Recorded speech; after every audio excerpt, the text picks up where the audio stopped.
Salam qadirli qarindoshlar, qanday ahvolinglar? Manglar yaxshi turinglarmi? Bugun biz olamning yaratilish 32-bobni ko'rib o'taylik. Oldi bilan 32-bobni bir qatim o'qib chiqaylik. Yaqub safarini davomlashtirayotganda yo'l ustida uningga Xudoning farishtalari uchirdi. Yaqub ularni ko'rib, bu yer Xudoning dargohi ekan dedi. Va u joyning ismini Mahanaim, ma'nosi ishki dargoh deb atadi. Yaqubning akisi Asav Edom, ya'ni Sayr rayonida turib. Yaqub uning oldiga xabar chavatib, ularga mundaq buyurdi. Akam Asavga mundaq denglar. Kamillari Yaqubdan salam. Uningdan sizga mundaq xabar bor. Men Labanning yanida ta hozirgacha turib, endi qaytib keldim. Menda kala, qo'y, o'chka, eshak va qullar bor. Yaxshi bo'lib qolayli deb oldingizga xabarchilarimni avatdim. Yaqubning xabarchilari qaytib kelib uningga, biz akangiz Asa bilan ko'rishdik. U 400 odamni elib siz bilan ko'rishgili yo'lga chiqdi deb javob berdi. Yaqub qo'rqinch va tashvish ichida o'z odamlarini ikki to'pga bo'ldi. Hamda qo'y, o'chka, kala va to'galarni ikkiga ayirdi. U agar Asaning odamlari bir to'p hujum qilsa, yana bir to'p qaytib qutulib qolar deb o'yladi. Ondan Yaqub mundaq duo qildi. Ey bovam İbrahim bilan adam Isoq e'tiqod qilib kelgan Xudo, duoyimga quloq solg'aysan. Ey Parvardigor, sen meni yurtimga hamda tuqqanlarimning yeniga qaytishga buyurgan va hamma ishlarimni o'ng qilib berganligingni aytgan eding. Men sening mendek xizmatkoring ko'rsatgan barliq mehribonliging va vafodorligingga loyiq emasman. Burun men Yordan daryosidan o'tganimda qo'limda faqat bir hasili bor edi. Endi bu ikki to'p kishini boshlab qaytyapman.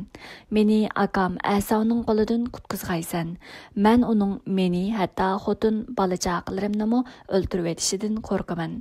Hamma ishlarimni oson qilganliging va menga dengiz sohilidagi qumdek hadi hisobsiz nurg'un avlod berganliging to'g'risida qilgan va'dangni esingda tutqaysan. Yaqub u yerda bir kecha qo'nib o'z milining bir qismini, ya'ni 200 o'chka, 20 teka, 200 sog'liq qo'y, 20 qo'shqar, botloqlari bilan qo'shib 30 tishi to'yga, 40 enak, 10 buqa, 20 madi eshak va 10 hangi eshakni aksi Asavga sovg'at qilishga tanladi. Bu mallarni ayrim-ayrim pada qilib, har bir to'p padaga xizmatchi tayinlab ularga sizlar oldimda meni beringlar. Har bir to'padining orasida belgilik orliq qo'yib haydanglar dedi. U yo'l boshlab mangan xizmatchisiga, akam Asav sana uchirganda agar xo'jayining kim, qayerga borasan, oldingdagi bu mallar kimning deb so'rasa, sen bular xizmatkoringiz Yaqubning, bu bo'lsa uning xo'jayini Asav qilgan sovg'ati, o'zi kaynimizga kelyotidi deb javob bergin dedi. U ikkinchi, uchinchi va boshqa padalarni aydiganlarning hammasiga sizlar Asavga uchirganda xizmatkoringiz Yaqub kaynimizga kelyotidi deyishinglar kerak deb buyurdi. Yaqub ichida men bu so'g'atlar bilan uning achchig'ini yondirsam ko'rishgan cheg'imizda u balki meni kechirib yetar deb o'yladi.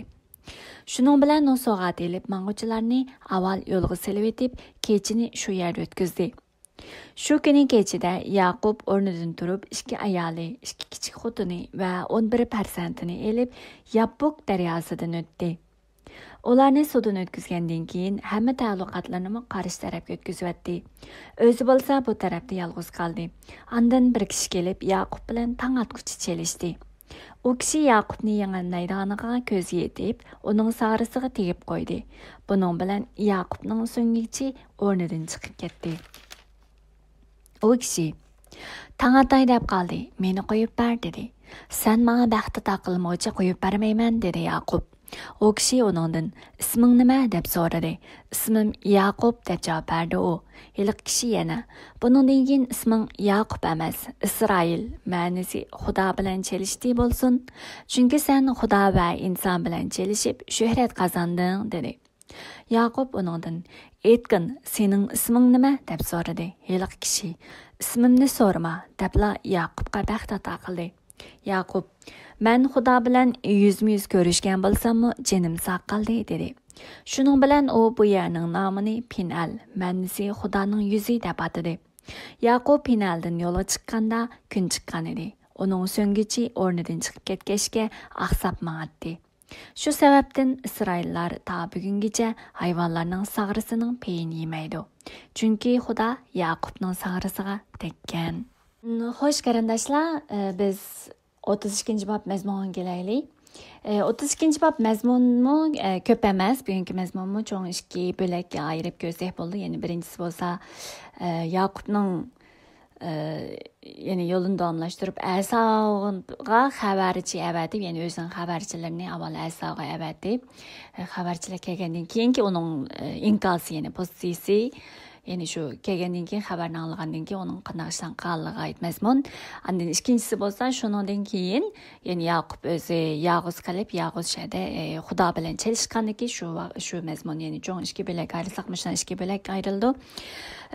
Biz aldınqı babda, yani 31. babda biz Yaqubni bu Aram rayonunda, yani tağısı, qıynatısı Labanның uyida 20 yıllık şundaq bir ilki nim deymiz jabri japalıq günlərini, yani 14 yıl iki qız üçün, iki ayalı üçün, anın keyin 6 yıl mallarını qılıb yürüp şu 20 yıl Labanның uyida qandaq işləyəndən keyin Xudanın yetəhlişi bilan onun Xudanın yeni avazını anlağandan keyin, yani öyün qaytışıq tayarlan, öyün yani yurtunğa degenden keyin Yaqubның tayarlıq qılıb Laban dastlabda Labandan qaçqanlıq, yani Labandan qo'rqib, Labandan qaçib nimaga qaçib ular Gelat degan rayonga kelgan vaqtida yani 7-chi kuni Labanning qo'g'lishib Yaqubga yetishganligini, lekin shu yetishdigan oldingi kuni Xudo Labanның tushida ko'rinib uni ogohlanib, yani eskartgandan keyin Laban asli plani bo'yicha, asli planidan o'zgartib, yani Yaqub bilan yani Yaqubga tegmaydigan bo'lib, yani Yaqub bilan dodim men asli sening advingni bagida kuchimmi batdi deb tuqqanlarni boshlab yo'lga chiqqan emasmi Laban. Lekin shu Xudoning eskartishi bilan shu Yaqub bilan kelishim tuzgan. Yaqub bilan Labanning kelishim tuzib, ikkisini yani kelishimni aslash xotirasi olsun deb şey taş dövlab, ikkilisi o'zining e'tiqod qilgan Xudoning oldida amdi, Xudoning oldida biz mushadan o'tib bir-birimizga ziyon yetkazmaylik deb shu ularga tash tiklab qilgan yerida, yani shu joyda Laban bo'lsa o'zining, yani o'zining burungi, yani İbrahim Lahorla e'tiqod qilgan Xudo deb turib o'zining e'tiqodini, yani İbrahim Nahor va ularning otasi e'tiqod qilgan Xudo hukm qilsin deb, Laban bo'lsa o'zining e'tiqodi bo'yicha bu yerda qasam qilib kelishim tuzdi. Lekin Yaqub bo'lsa bu yerda o'zini Isoq ixlos bo'lib kelgan Xudoning nomi bilan qasam qilib shu joyda Laban bilan kelishim tuzganligiga oid shunday kelishimga oid mazmun bor. Oldingi qatimiz kelishimning mazmuni vaqt sababidan tushib qolgan. Shuna o'xshash bu kelishim Labanmi Xudoning eskartishi bilan Yaqubning qilmasdan balki Yaqub bilan tinchlik kelishim, yani bu Yaqub bilan Labanning kelishim tuzib o'zaro yo'llariga ravon bo'lgan shunday mazmun edi.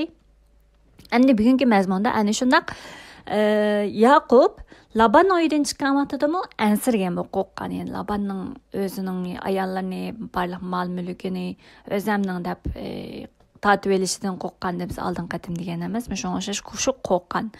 Lekin shundan qo'rqish bilan u qaçqan emas, chiroyliqcha ayrilmay, balki qaçqan, qaçib hamisini olib qaçib yo'lga chiqqandan keyin bo'lsa, buning buna qo'rqinish bilan yo'lga chiqqan bu nimasini, lekin Xudoning o'zi arsiga kirib, bu Laban bilan Yaqubning arsiga kirib, yani Xudo o'zi Yaqubning, chunki Xudo izchil Yaqub o'zim dedi, Xudo izchil menga yarimgan bo'lsa deb.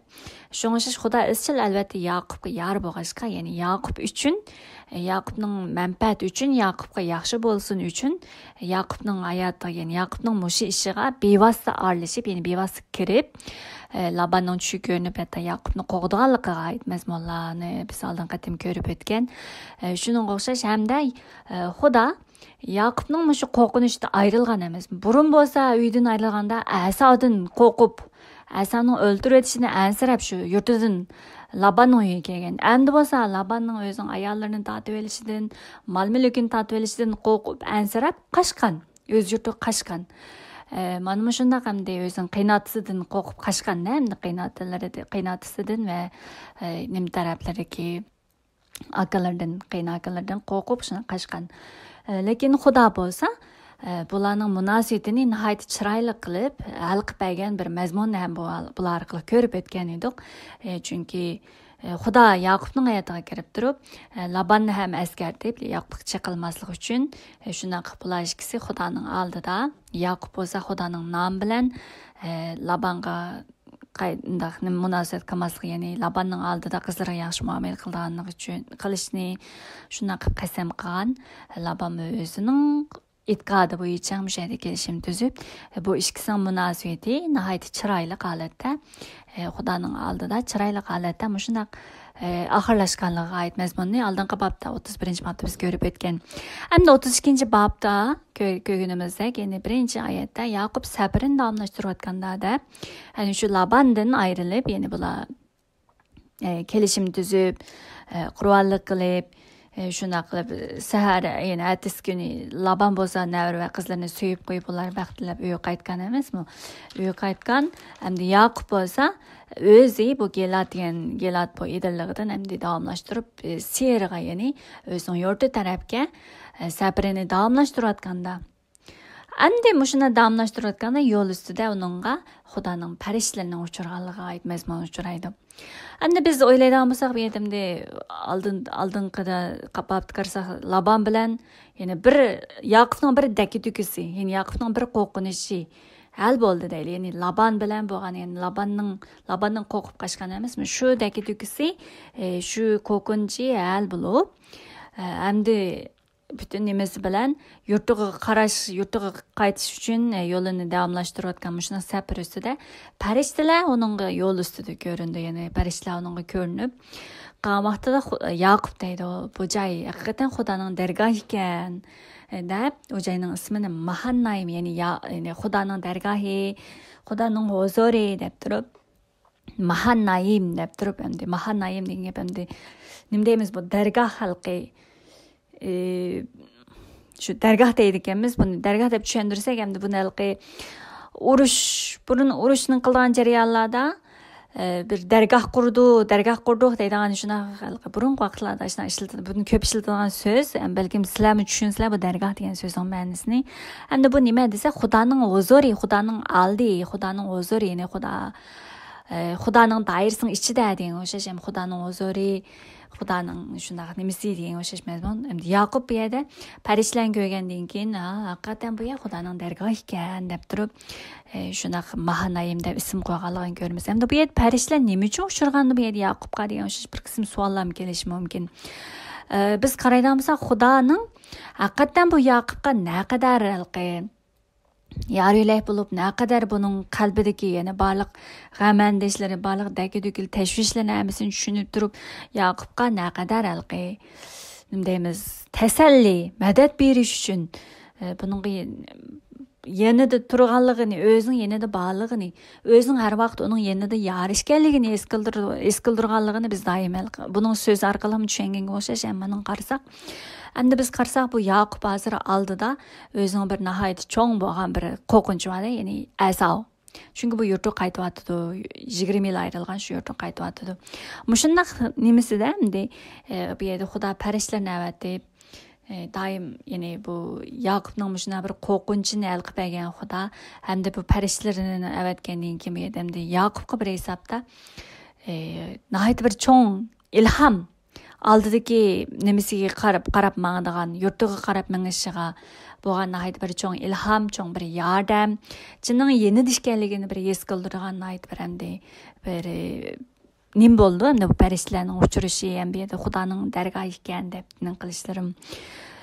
Shuningdan keyin Yaqub endi aksi Asov, ya'ni Edom, ya'ni shu vaqtlarda Asov sayr rayonida turyapti deb bu yerda 3-oyat qaraydigan, ya'ni Asovning, ya'ni Edomning, ya'ni bir ismi Edomdir, ya'ni Asovning avlodlari keyin Edomliklar deb ataldi deb biz oldingi bobda, ya'ni bizning qan deyishgan.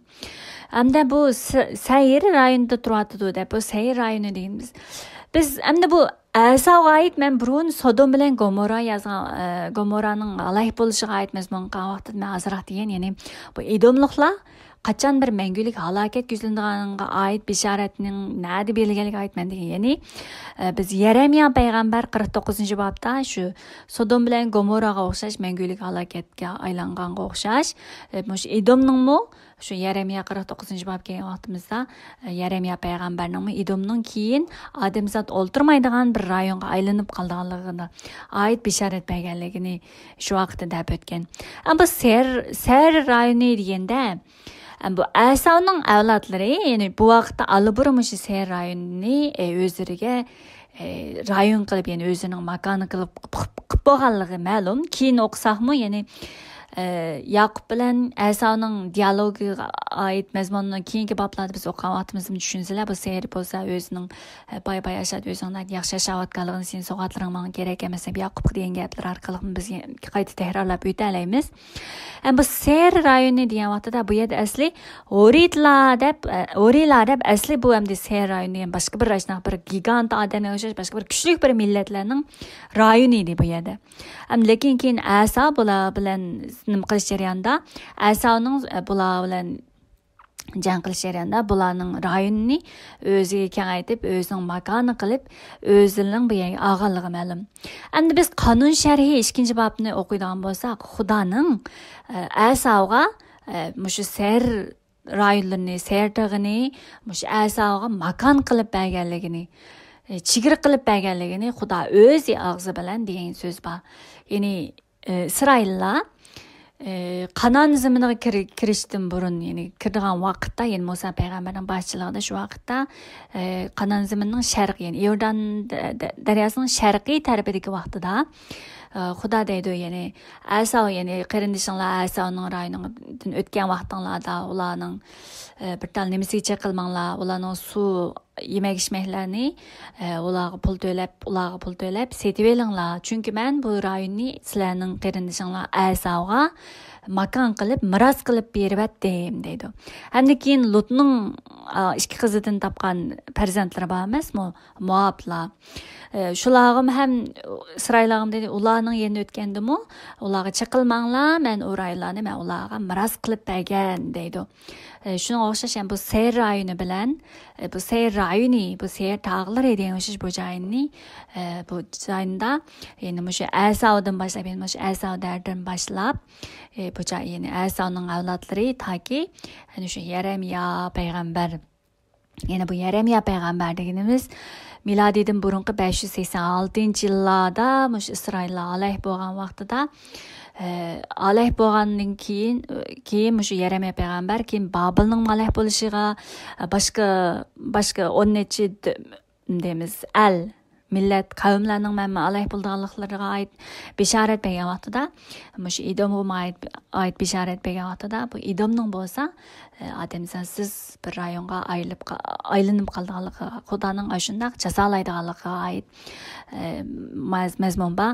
Demakki, endi bu Edomlar, ya'ni Edomliklar Ser rayoni deganimiz mush ataki Asavdan boshlab bu hozirgi bu Yaqub payg'ambar davri deganimiz bu Ibrohim payg'ambar davri deb uni qilsak, bu deyin bundan taxminan 3-4 ming yil farq bor vaqt deylik.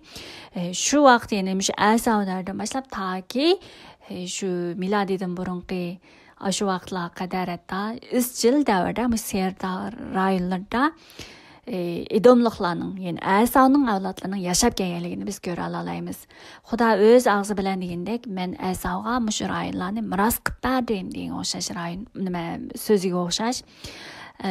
Mushundaq so'zlarni anglayaptimizda biz rasmiy qilib biz o'zimizga nihoyat cho'ng bir tarbiyaviy va ilhomiy bir so'zlarni qila olamiz. Masalan, biz bulubning ko'nahtining qismini o'qiydigan bo'lsak, Isroillarga Xudo o'zi va'da bergan zaminni nihoyat aniq qilib chegaralarni nihoyat aniq, qayerdan janubda qayerdan qayergacha, shimolda qayerdan qayergacha, sharqda qayerdan qayergacha degan nihoyat aniq chegaralarni belgilab turib, shu xalqqa berganliklarini oid mazmunlarni, ya'ni Xudoning shu so'zlari bor.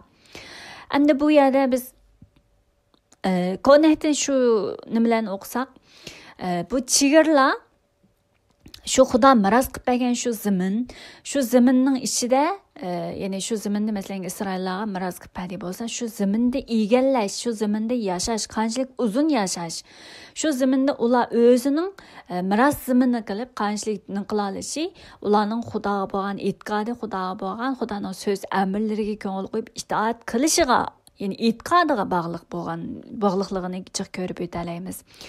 Yani Xudo ularni jazolagan vaqtida bo'lsa, ularni shu zamindan Xudo o'z miros qilib qo'ygan zamindan surgun qilib chechivatganligiga oid mazmunlarni ham payg'ambarlar qismlari qarsanglar bor. Biz qaraydigan bo'lsak, shundaq hamda nima des Edom, yani Asavning nimasi qarab bu chiqib qoldi bu so'z. Asavga shuna deydi, ya'ni Asavga Xudomish qonun shariatini o'qisanglar, Asavga qayerdan qaysi jarayonni Asavga miros qilib berayotganligini, shuning uchun hatto Xudo o'zi tanlab olgan xalq bo'lgan Isroillarmi bu Asavga miros qilib bo'lgan zaminga tegmasligiga oid Xudo endi bularni eskartidi. Sizlar ulardan yana o'tgan vaqtinglarda ulardan yemak-ichmak, suv nima hatto pulga setib olsalar deb turib ularga eskartidi. Shunga o'xshash Xudo har bir xalq, har bir qavm, har bir nimaga endi qilib Xudo chegirlarni hammasini endi qilib Xudoning oid o'zining o'lchami, o'zining chegarasi bilan Xudo har bir qavmga, har bir qabilaga o'zining chegirlarini Xudo o'zining nimasi bo'yicha miros qilib berganligini biz ko'ra olamiz. Bunun asasen bizim ko'ra oladigan bo'lsak, bizmi ota-bobolarimizdan tortib, qadimdan tortib biz albatta burun Mo'ngolning rayonlarida burungi zamonlar, burungi nimalarda shu Mo'ngollarning yayloqlarida yashagan bilan albatta u vaqtlarda hatto bizning shu Tangirtaq chegirlarigacha nima bo'lib biz izchil biz Uyg'urlarning Tangirtaqning etaklarida usta-asti etaklarda biz yashab kelganligimiz ma'lum. Bulardan biz o'ylaydigan bo'lsak, bu yerlarni biz Xudo bizga miros qilib bergan, bizning miros zaminimiz ekanligini biz ham shunaqa anqira olamiz desak bo'ldi. Biz o'zimizga ma'lum qilsak, hamda buni tatbiq qilsak desak. Qisqasi hamda shundaq hamda Edom, ya'ni Ser rayoni turadi deb o'ylamda bir qatim deb o'tishimlik sabab hamda Edomlarning a'zolar bu rayonda qanday yashagan, qanday nimalar barpo qilgan degan oid mazmunlarni biz ham tushunib qo'ysak yaxshi deb shunga deb bir qatim deb o'tdim. Keyin yana balkim keyin yana sizlar konnektni o'qib qolgan vaqtlaringlarda keyin shunga oid mazmunlar yana a'zolarga oid mazmunlar chiqib qolsa, ya'ni tushunishinglarga yaxshi bo'ladi deb so'zlab o'tdim. Ma'qul, xo'sh, undaq bo'lsa, ya'ni Asav, ya'ni Edom shundaq, ya'ni Ser rayonida turadi. Ya'ni Yaqub bo'lsa Aramda, ya'ni nima turayotgan, bu Edom nima Asav va buning ya'ni nimalarga Isoq, ya'ni otasi Isoq bo'lsa, bularga nadati, bular Qanon zaminida turayotgan emasmi? Shunga o'xshash endi lekin bu Ser rayoni deganimiz endi buni xarita qarab ko'rsanglar yaxshi, endi xarita qarab bir qatim jazmlashtirsanlar yaxshi. Aram rayoni, ya'ni Yaqub Aram rayonidan shundaq yana qayta shu o'zining otasi, ya'ni Isoq boyaga qaytayotgan vaqtida Asav bo'lsa bu vaqtda Ser rayonida, ya'ni Qanon zamindan sal sharq tarafda shu joy turayotganligini bu yerda ta'kidlab o'tadi. Shunga endi Yaqub aldı bilan shu o'zining xabarchisini shu aksi Asavga yevatdi, ya'ni yorish berishni aytdi.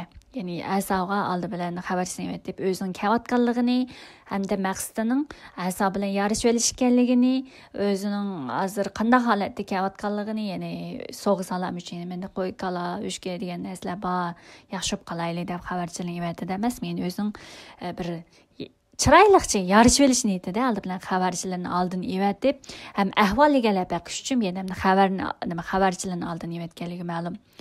Ondan keyin bu xabarchilar kelgandan keyin mana Yaqubning g'amandisi boshlandi. Ya'ni bular deydi-da, biz akangiz Asav bilan ko'rishdik. 400 odamni olib biz bilan ko'rishga yo'lga chiqdi degan keyin bu Asav 400 odam, ayni vaqtlarda bu 400 odamni boshlab minish degan gap bu hamda bir xuddi bir qo'zg'alonga, bir jangga chiqqanga o'xshash bir mingandek endi 400 odam jiqda bir hisobda.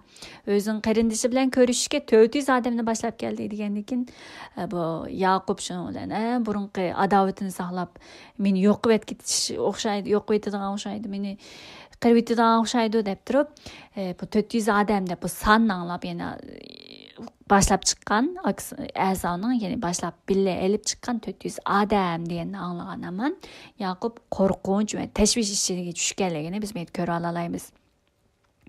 Endi mushu konnektni qaraydigan bo'lsak, mushunday oldin xabar chevatish, oldin ahvol egallashga evatishga oid va ularning xabarlarini anglab kelgandan keyin oid mushunday ishlar mushu nimada sal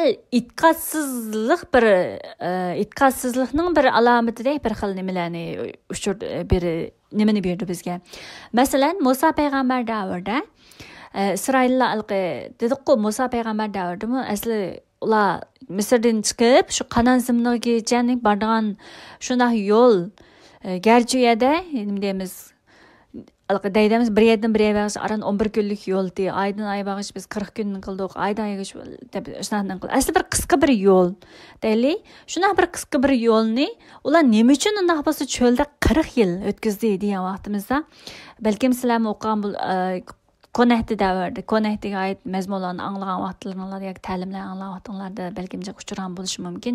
Ularning itqatsizligi tufaylidan ular 40 yil cho'lda yashab, jasadlari shu cho'lda qoldi deb yangiqtida ham shuni tunishtirdi. Nima uchun degan vaqtda dal sababi nima desa, ular shunday kirdigan vaqtida, ya'ni Qanazimni kirdigan vaqtida ular deydi, İsraillar deydi. Biz avval adam evetdib, yani tekshirishga adam evetili deb turib, shuni ular 12 qabildan birdan adam tayinlab, 12 odamni oldi bilan Qanon ziminiga boshlab, nima tekshirishga evatdi emasmi? Qanon ziminiga tekshirish evatgandan keyin 12 odam Qanon ziminiga kirgandan keyin u yerdagi odam kimlar, qanday millatlar, qanday qabilalar yashayotganligini tekshirib, hatto yening molosolarni, mevchilarni ko'tarib kelganlar bor. Shu vaqtida ikki odamdan boshqa o'nisi u ya gigant odamlar bilan to'lgan ekan, ya'ni qonun shahrini o'qisanglar chiqadi bu nayt aniq so'zlaydi. U ya gigant odamlar to'lgan ekan, u ya nayt cho'ng yo'g'on baslik odamlar bor ekan, nay kuchli ekan. Biz ularning oldida yam bo'lib ketgandaymiz, biz ularni eshitmaymiz balki. Bular kelgan ko'rganlari bo'yicha kelib Isroillar orasida shuni deydi. Biz ularning oldida eshitmaymiz ekanmiz, ular bizni yo'q qilib ular shuna gigant odam ekan degan o'sha ashna gaplarni qildi-da. Lekin ikki odam bor, ya'ni Yoshua Musaning nemasi bilan, ya'ni Musa o'lish oldida o'zi tayinlagan İsraillarni boshlab akirgan birisi Yoshua bilan Kaleb bor. Bu ikkisi bo'lsa, bu ikkisi nimaga kelgan ya Xudo bizga va'da bergan zamin haqiqatan yaxshi zamin ekan. U joy haqiqatan yaxshi zamin ekan. Xudo haqiqatan bizga u joyni beribdi. U joy haqiqatan molosol deymiz. Shuna yaxshi katta joy ekan. Biz u joyga kiraylik. Xudo bizga yor bo'lgan ekan, Xudo biz bilan bilgan ekan, biz u joyni cho'qim egallaymiz. U joyni yaxshi ekan deb turib Yoshua bilan Kaleb shu ikkisi shuna desimi, qolgan o'nisi tashvish ichida kelganimiz, qo'rqib tashvish ichida Isroillar shunaqa o'zlarining mushunaqa tashvishlarini degandan keyin biz İsraillar butun İsrail jamoat, butun İsrail millati ichida tashvish, qo'rqinish paydo bo'lib, bu Kaleb bilan Yoshuani hatto Musa payg'ambarlarni hatto chalmi-kesak qilgan qadar ashuna tashvish, o'zaro ichida qo'rqinish paydo bo'lib ketganda, qalaymaqonchilik paydo bo'lib ketgan. Ana shu qo'rqinch, ana shu tashvish sababidan bu Isroillarning ko'pinchisi shunga izchil norozilik, Xudoga imonsizlik, itqatsizlik qilgandan keyin shu imonsizlik sababidan shu birinchi avlod Isroillar bo'lsa cho'lda o'lik qolib qolgan emasmi? Ya'ni nima demoqchi desa, mana shunday oldin ola odam evat deb shunday qilgan voqea Konehtni o'qisanglar 2-3 qatim mana yuz berdi. Mana har vaqtida xabarchilar bo'lsa, bu nimaga yaxshi bo'lmagan xabarlarni evatgan vaqtda mana tashvish, qo'rqinch paydo qiladigan mushanilar paydo qildi. Shuning uchun endi xabarchi deb albatta bu Yaqub o'zining usuli bo'yicha aksiga xabarchi deb yaxshilanib qolayli deb charayliqcha yaxshilanishni aytgan bilan, lekin mana halqa xabarchilarning gapini anglab qo'rqinch, tashvish ichiga tushdi emasmi? Taqa bayamlam, ya'ni xabarchi etishdan burunlam farishtalar uning ko'rinib, Xudo farishtalar orqali Yaqubga nima deymiz, madad berib, ilhom berib, yanida ekanligini, o'zining har vaqt yanida yor ekanligini shunaqa his qildirib, hatto Yaqub o'zim bu Xudo haqiqatan bu Xudoning dargohi ekan, ya'ni men Xudoning oldida ekanman, huzurida ekanman degan o'sha gaplarni e'tirof qilgan bilan mana shunday xabarchilar kelgandan keyin xabarchining gapini anglab qo'rqinch, tashvish paydo bo'ldi. Bunday holat bizning hayotimizda nihoyat ko'p tekrar yuz beradigan ishlarni bizning hayotimizda har xil ishlarga uchraymiz biz hayotimizdagi vaqtlarimizda. Shuningdek boshqalardan anglagan xabarlar, boshqalar hatto dunyodagi barliq o'zgarishlar, dunyodagi ahvollari bo'lsin, hayotimizga bizga ta'sir qilgan ahvollar bo'lsin, bizga nihoyat yaxshi bo'lmagan shunday ahvollarni, xabarlarni anglaganimiz bizni darhol qo'rqinch, tashvish degan narsalar har vaqt paydo bo'ldi. Endi mushundaq vaqtida bir e'tiqodchi, Xudo o'zi tanlab olgan, Xudo o'zi va'da bergan, Xudoning ahdi xalqi bo'lgan xalqlarning mushundaq qo'rqinch, tashvish oldida qandaq endi e'tiqodchilar bilan e'tiqodsizlarning albatta bunday farqi bor emasmi? Qo'rqinch, tashvish oldida ularning pozitsiyasi, yuzlanishi farqlanadi deganga o'xshash. Dal mushundaq vaqtida Yaqub bo'lsa oldi bilan qo'rqinch, tashvish ichida o'z odamlarini ikki to'pga bo'lib, hatto mollarini bo'lib, to'plarga ayirganligini ma'lum. Bu mollarni ayirib, keyin o'qisak bu mollarni ikki uchga ayirib, oldi bilan kimlarni, o'tirda kimlarni va o'zining oxirida degan buni keyingi bobda ko'rib o'tamiz. Shuna to'pga ayirib, o'zining barliq odamlarini, mollarni to'pga ayirib, bu ya'ni asodan qo'rqqanligini, o'zining qo'rqinish ichida asodan qo'rqib o'ltirib yetamikinda balki biri hujum qilsa yana bir to'p qutulib qoladi deb turib o'zining barliq odamlarini bilan mollarni to'plarga ayirganligi ma'lum. Andan keyin Yaqub o'zi shunday tashvish va qo'rqinish oldida Xudoga biz oldingi bobda degan to'qmishdan 20 yil Xudoning uni qanday tavlaganligini, qanday qilib Xudoga tayinishni, Xudoning o'ziga yor ekanligini, Xudoga har vaqt Xudoning o'ziga baxt ato qilayotganligini, Yaqub o'zining his qilganligini, o'zining personal holatda Xudo bilan munosabatni bog'lab, asosda qanday qilib o'zining tabiatining almashganligiga aytmaz bo'lamiz biz izchil deb aytyapmiz.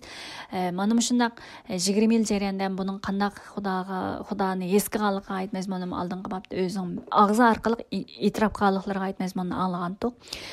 Shuning o'xshash, hamda tunji qatim biz hamda bevosita chiqqan bo'yicha tunji qatim bu Yaqub o'zi aktivlik bilan Xudoning oldiga kelib, Xudoni izlab, Xudoga duo qilgan, ya'ni o'zining tashvishini, qo'rqinchini Xudoning oldiga Xudoga akaganligini biz ko'ra olamiz. Ya'ni buning duodagi mazmunini qaraydigan biz qaraydigan Xudo sen meni qaytishga buyurgan deb oldi deydi. Sen meni yurtimga tuqqanlarim yeniga qaytishga buyurgan, ya'ni sen buyurgan. Meni qaytishga sen buyurgan.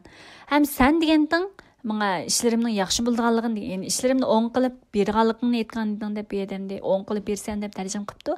Lekin ishlarimni yaxshi yurishidganligini, ishlarim yaxshi bo'lganligini aytgan edim deb turib, sen menga buyurgan, hatto sen menga aytgan eding yaxshi bo'lganligini deb. Hamda men aytgan edim deb. Anikin deydi, men sening ko'rsatgan barliq vafodorliging va mehribonligingga asli loyiq emasman deb. Biz oldin qatim degandik, Yaqubning tövbe qilib, ya'ni Xudo bilan personal o'zining gunohkor ekanligini tunib, Xudo bilan personal munosabat ekanligini, Xudo oldida Xudoni o'zining xo'jayinim deb e'tirof qilganligini biz nechi 30-bobdami shunday biz ko'rib o'tgan-ku. Ondan keyin bu yerda biz nima deymiz? Shundaq personal holatda, ya'ni Xudoni o'zining xo'jayini deb qilgan. Hamda shundan keyin shundaq, ya'ni 20 yil jarayonida o'zining hatto nima deymiz, o'zi qandaq bir o'zi Yaqub o'zi qandaq bo'lsin, o'zining qandaq odam ekanligini, o'zining qandaq gunohkor ekanligini, lekin Xudoning bu o'zining gunohkor, o'zining shundaq xalqi bizda oldin qatimlarda Yaqubning shaxsiyatchi, o'zining nima uchun vasita tanlamaydigan fursat parast, biz Yaqubning qanday xarakterliklarini bor ekanligini dedik emasmi? Lekin Yaqub bu bara Xudo bilan yaqin yutish jarayonida, ya'ni izchil oldingi bobda dedi, Xudo menga yor bo'lg'achqa bunday dedi. Endi mushu so'z orqali, mushu duosidagi mazmun orqali biz Yaqubning o'zining qanday o'zgarganligini, o'zining haqiqatan qanday qilib Xudoga tayinishni, butunlay Xudoni o'zining xudosi qilib, o'zining Xudoning o'zgartishi bilan burunqi shu uning ojizlari, nuqsonlari, tabiatidagi shunday bir gunohkor tabiatidagi shu qadar o'sal mijozlarni qanday qilib asta-asta Xudoning oldida o'zining shu qadar ularning gunohkorlik tabiatining bir ifodasi ekanligini tunib yetganliklariga oid o'zining nimasini mushu so'z orqali ya'ni ko'rib olalaymiz. Ya'ni men sening mendek xizmatkoring ko'rsatgan barliq mehribonliging va vafodorligingga loyiq emasman deb. Hilqi biz Xudo bilan qancha yaqin bo'lgansa biz izchil davatimiz Xudoning oldiga kelgan sari biz nurning oldiga kelgan sari o'zimizning naqadar gunohkor ekanligimizni o'zimizning har bir so'zlarimiz bo'lsin so'zlarimiz o'tkazgan xatoliklarimiz bo'lsin va yoki o'zimizning xarakterimiz mijozimiz tabiatimizga o'sal yoki boshqa bir kamchiliklar bo'lsin o'shalarning oldi biz qandayligini biz bara Xudoning oldida Xudoning so'zini qancha cho'nqir tushungan sari biz o'zimizning qanchalik tabiatimizga shu qadar koni tabiatimizni shu qadar cho'nqir tushunib ko'rib yetalaymiz-da.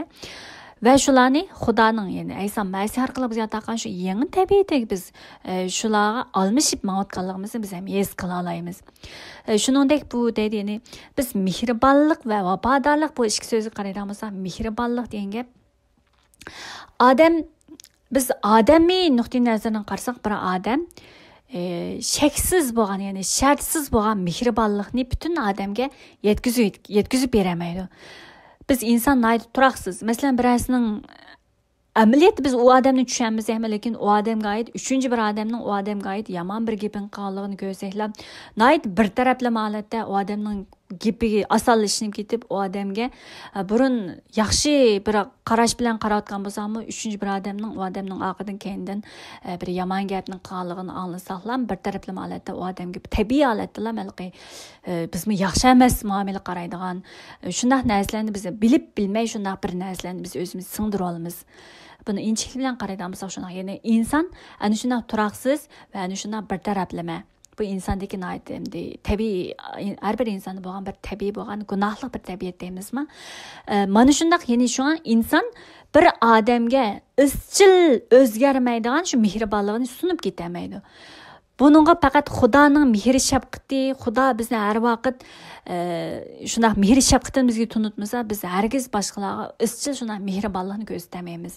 Biz faqat Xudoning izchil biz qanday gunohkor bo'lsakmi, qancha gunohkor holatda bo'lsakmi, Xudoning yanila bizni to'xtamasdan, o'zgarmasdan burun qanday ya'ni tunji qatim qanday Xudoga uchrashgandan tunji qatim qanday mehr-muhabbatni esgan bo'lsak, bara Xudoning uningdimi cho'nqir sevgi muhabbatini bizga taqayotganligini bara es qilamiz emasmi?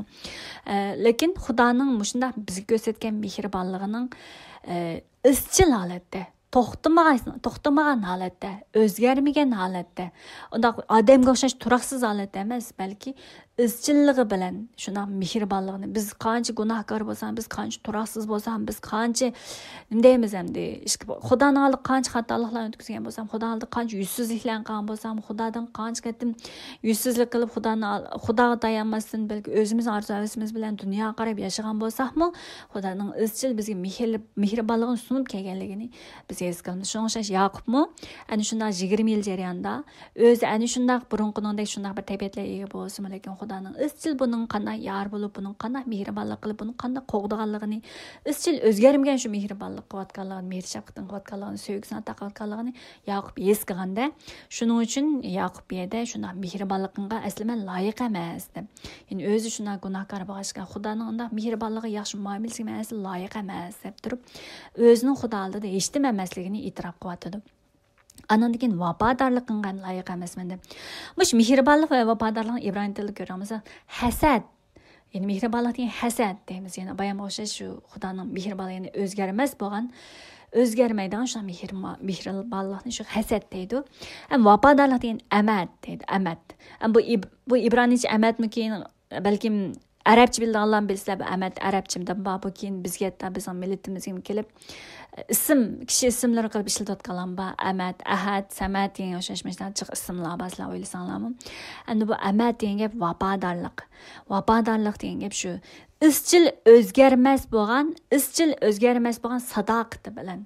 Bayamda inson shu qadar turaqsiz deb, lekin Xudo bo'lsa bu vafodorlik degan gap Xudo bergan va'dasini tashlamaydigan, so'zidan yanmaydigan, so'ziga amal qiladigan, hatto o'zi do'st deb bog'lagan, o'zi qarindosh deb bog'lagan, o'zi mening xalqim deb bog'lagan Мұшындақ өзінің сөзіні, өзінің мұшындымыз бойынша, инсан қандақ ярымас olsun, insan қандақ günahkar болсын, insan қандақ вапасызлық қылсын, insan қандақ садақасызлық қылсымы, Құданың ізчіл, insanның шындақ не қығалықларға қармастын, ізчіл алады, шында вападарлық қылғанлығын, садақат bilan inson hamda sadoqatnishlik ham lekin xudo bo'lsa vafodorligini ko'rsatganligini deb turib Yaqub ana shu xudoning shunday o'ziga qilgan shunday mehribonlik vafodorligini madihlab turib o'zining shu xudoning shu vafodorligi bilan mehribonlik muomala qilishga loyiq emasligini deb turib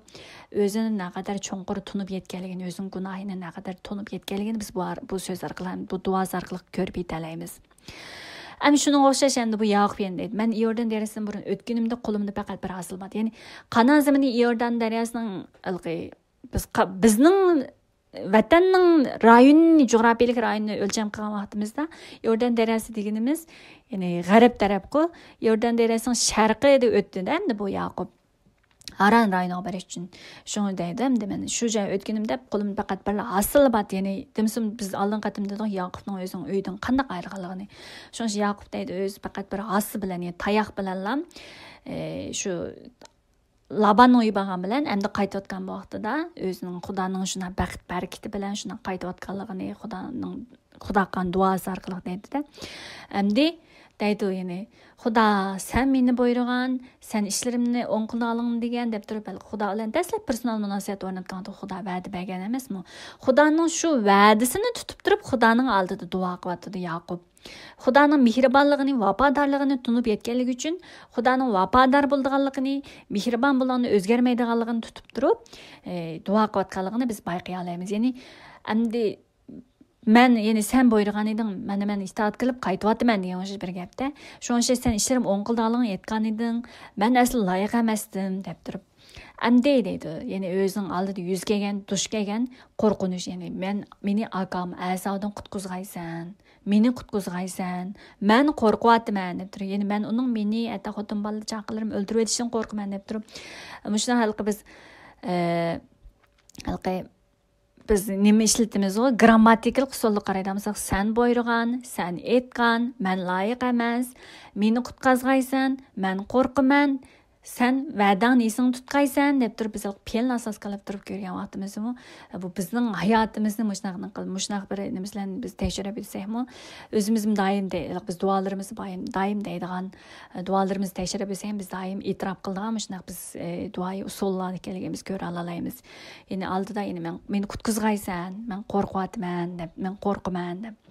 Endi bundaq duo qilib Xudodan shuni talab qilishi, chunki deydi, sen ishlarimni oson qilganliging va menga dengiz sayillik qumdek adisab nurg'un avlod berganliging to'g'risida va'da qilgan deb turib, shu va'dangni esing tutqaysan. Ya'ni bizni sen menga va'da bergan eding, sen vafodor va'dang turgan Xudo, shuning uchun shu va'dang bo'yicha menga yordam qilgaysan.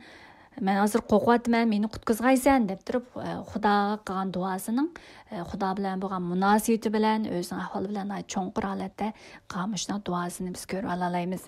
Hamda shunday qilib u yerda bir kech qo'nib, ya'ni o'z mollarini ya'ni ayirib bilib, ya'ni sog'atliklarni tayyorlab, har xil mollarni va asoga tayyorlash, ya'ni sog'at berish uchun, ko'nglini olish uchun asoning sog'at tayyorlab, ularni xizmatchilariga toplab, ayirib aldida mang'uzganligini ham o'zining bo'lsa, ya'ni so'g'at elib mang'uzlarni avval yo'liga salatib, o'zining shu joyda ya'ni yog'iz qolganligini aytadi. Ya'ni ikkinchi belak qaraydigan bo'lsakmi, ya'ni o'zining Yabbuk daryosidan farzandlarini, ayollarini, xizmatchilarini oldin o'tkazib yo'liga solib qo'yib, o'zining kechida Yabbuk daryosining berk chetida o'zi yog'iz shu joyda qolganligini biz bu yerda ko'ra, ya'ni davatidi. O'zi yog'iz shu joyda qolgan vaqtida bir kishi kelib Yaqub bilan tong otqucha chelishdi deb bir kishi kelib, ya'ni inson qiyofatida Xudoning inson qiyofatida kelganligini bu yerda deydi. Ya'ni chelishgan vaqtida Xudo deydi emasmi? Xudo sen Xudo va inson bilan chelishib shuhrat qozonding deb.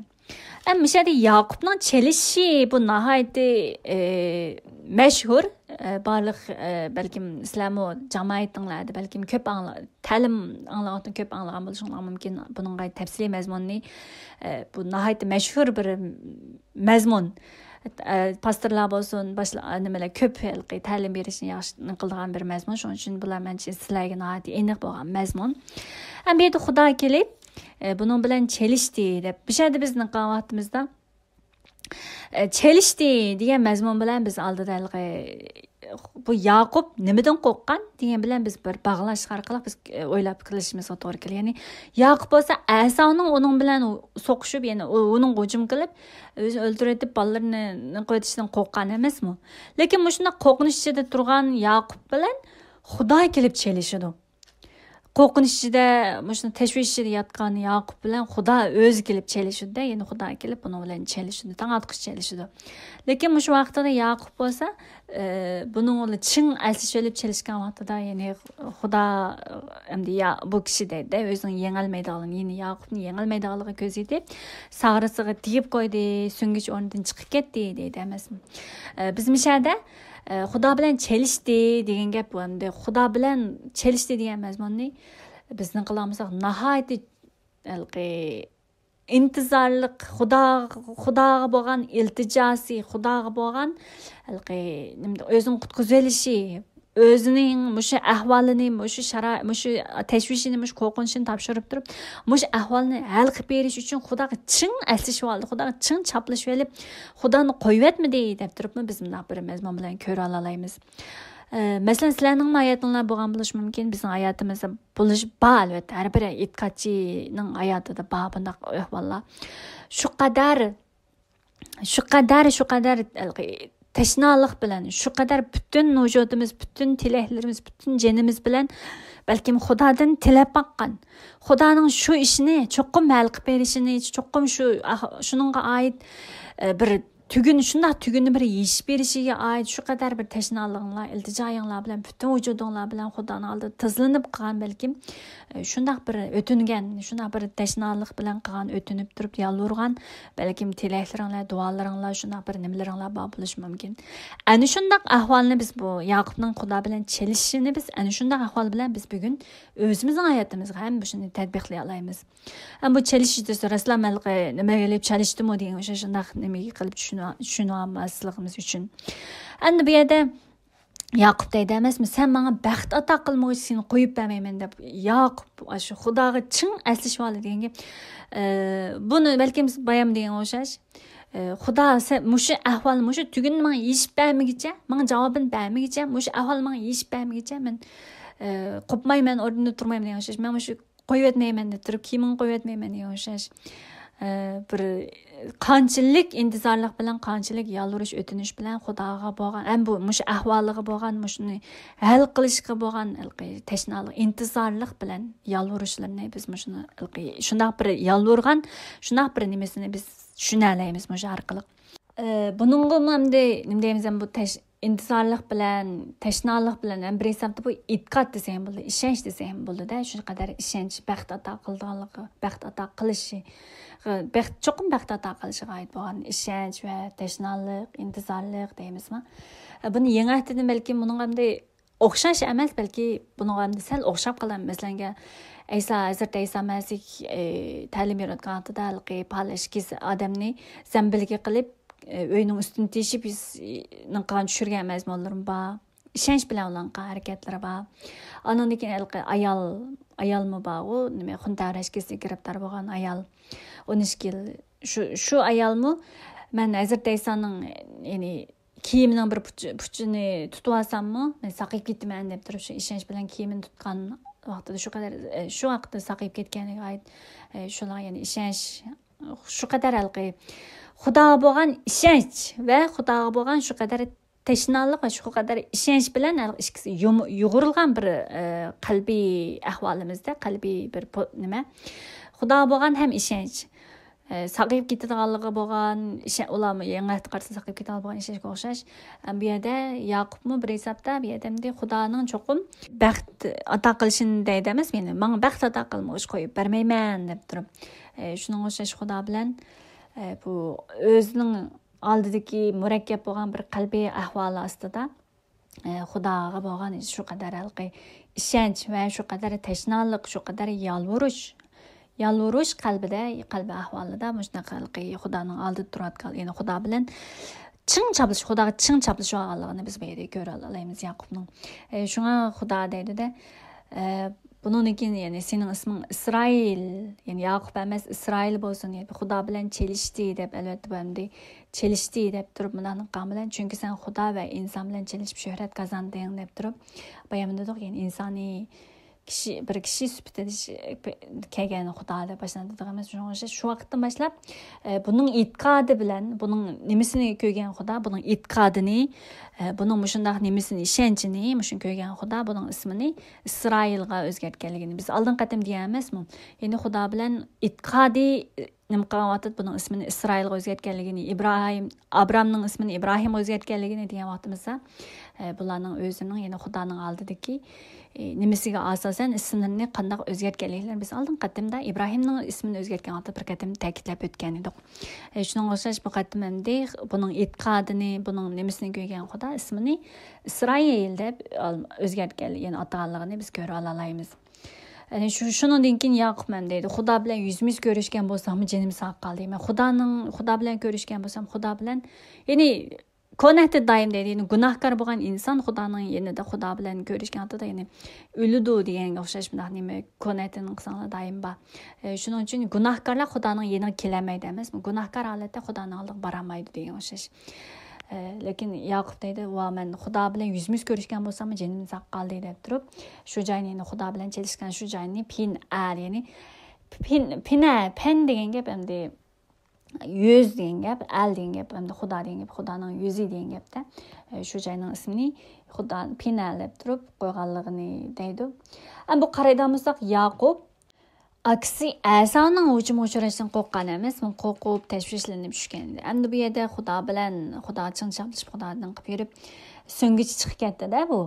Texmi mang'amaydigan, so'nggichi bilamiz, texmi mang'amaydigan, texmi nima deymiz, qadimini o'ngshab mang'amaydigan holatga tushdi-da. Shunday holatda ham, lekin bu xudodan olgan baxt, ya'ni xudodan baxtga ato qilmoq qo'yib bermayman deb turib, xudo baxt ato qilgandan keyin bu oxirlashgan emasmi?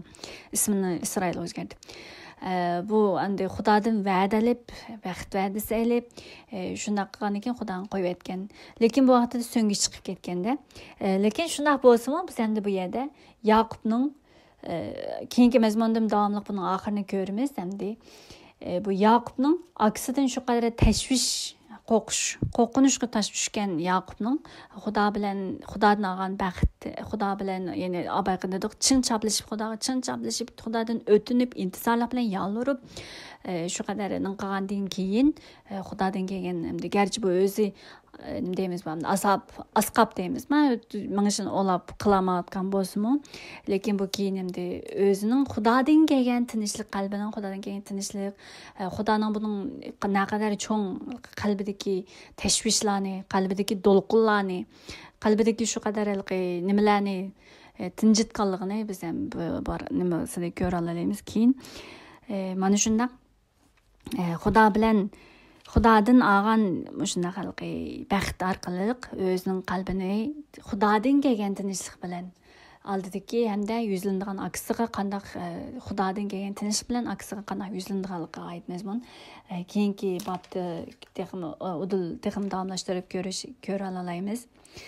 Bu bobda mana shunday endi Yaqubning xudo bilan texmi qanday cho'nqur, ya'ni xudo bilan texmi cho'nqur munosabatga kirganligini, xudoga qanday tayangan, xudoga qanday buning e'tiqodining mushunaq tashvishlar oldida, mushunaq o'z yuzlangan mushunaq ahvol ostida xudoga tayanib, xudo orqali qanday mush ishlarga bo'lgan tinch qalbining tinchligini saqlaydiganligiga oid mazmunlarni shu mazmunlar orqali ko'rib o'talaymiz.